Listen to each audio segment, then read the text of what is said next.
SDF, Joshua aussi réhabilité, Jean-Michel Ninche voit rouge.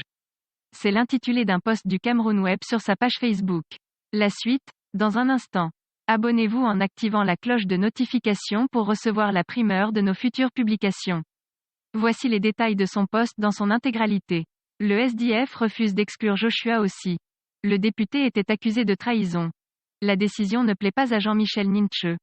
Le National Executive Committee du SDF s'est réuni samedi 12 juin 2021 sous la présidence de John Froudy. L'un des points principaux de cette rencontre des cadres du Parti de la Balance est l'avenir politique du vice-président Joshua aussi. La requête introduite pour son exclusion du parti pour trahison a été rejetée. Aussi reste et demeure militant et cadre du SDF. Cette nouvelle n'est pas du goût du député Jean-Michel Ninche. Le patron du parti dans le littoral avait déjà exclu Joshua au SIH du parti dans sa région et s'attendait à une décision similaire sur le plan national.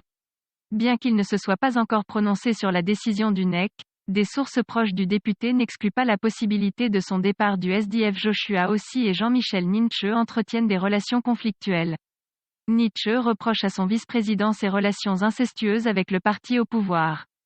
Le 20 février 2021, le député du Wouri a contribué avec 66 députés du RDPC à rédiger une mise au point à l'endroit du Congrès américain sur la crise anglophone. Sa démarche unilatérale n'a pas été du goût de son parti. Mais le député s'en défend. Nous pensions que les députés américains devaient faire tout leur possible pour convaincre l'administration Biden d'empêcher ces individus d'alimenter l'extrême violence dans les régions anglophones. Nous leur avons rappelé que les États-Unis ont le devoir de respecter les textes internationaux qui régissent la lutte contre la criminalité transfrontalière et dont ils sont signataires. Ces instruments doivent aider à faire en sorte que la guerre s'arrête. En tant que parlementaire représentant la nation camerounaise, il va de soi que je soutiens cette approche, a-t-il déclaré dans les colonnes de Jeune Afrique. Le SDF traverse des moments difficiles depuis sa débâcle à la présidentielle de 2018. Les élections municipales et législatives de 2020 ont confirmé la chute de la popularité du parti. En plus des problèmes internes du parti, il faut rappeler que SDF recrutait une bonne partie de ses militants et sympathisants dans les régions anglophones du nord-ouest et du sud-ouest du Cameroun.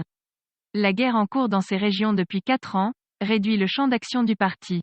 Veuillez prendre 3 secondes pour liker la vidéo et la partager.